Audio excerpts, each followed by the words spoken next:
new technology. We got new, bigger one. Bigger one, same technology. Ooh, what's that? But first I got an old video. I forgot to cut it. But it's nice. Practical ones. A practical instruction for you how you can 3D scan, construct and build a part. Here's the camera, I know. Okay, but yeah, the old lady prince. The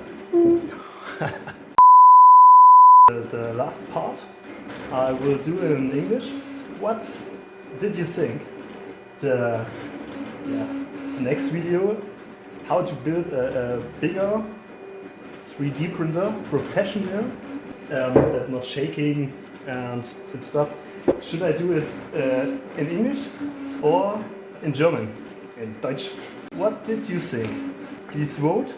Then I will decide how I will do this for you. Okay.